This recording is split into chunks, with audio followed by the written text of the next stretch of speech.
The question is, Reserve Bank of India has reduced the repo rate for providing the cheaper loans to industries during COVID-19 pandemic. Which dimension of business environment is being discussed here? तो यहाँ पे question हमसे क्या पूछ रहा है कि जो रिजर्व बैंक ऑफ इंडिया है उसने रेपो रेट को रिड्यूस कर दिया है ताकि जो कमर्शियल बैंक्स हैं वो इंडस्ट्रीज को चीपर रेट पे लोन प्रोवाइड कर सकते हैं कोविड-19 पैंडेमिक के टाइम पे, राइट। अगर हम बात करें रेपो रेट की तो थोड़ा सा इकोनॉमिक्स के टर्म्स में चलते हैं। रेपो रेट जो है वो आपका वो रेट होता है या फिर वो इंटरेस्ट रेट होता है जिस रेट पे जो आरबीआई है वो कमर्शियल बैंक्स को मनी लेंड करती है, राइट।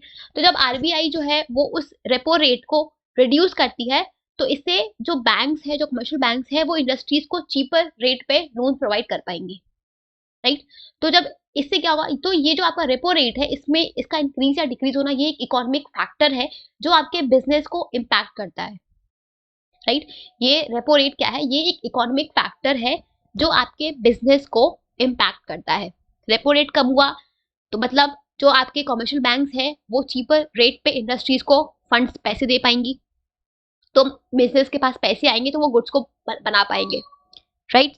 मार्केट में इकोनॉमी में गुड्स की सप्लाई इंक्रीज हो गई तो कहीं ना कहीं ये जो आपका फैक्टर है ये जो आपका इकोनॉमिक फैक्टर है ये आपके बिजनेस को इम्पैक्ट करता है, राइट। तो यहाँ पे जिस डायमेंशन ऑफ बिजनेस एनवायरनमेंट की बात की गई है वो है आपका इकोनॉमिक फैक्टर, ठीक है, वो है आपका इकोनॉमिक एनवायरनमेंट जो यहाँ पे आपके बिजनेस को इम्पैक्ट कर रहा है, ठीक है। ये आपका रेपो रेट हो गया, interest rate, inflation rate, economy का कंडीशन, स्टॉक मार्केट कंडीशन, ये सब आपके ऐसे फोर्सेस हैं जो आपके बिजनेस के एक्टिविटीज को इम्पैक्ट करते हैं, ठीक है। ये सब इन सब का इकोनॉमिक इम्पैक्ट होता है आपके बिजनेस की एक्टिविटीज पे, ठीक है। तो option is option number 2, that is economic environment.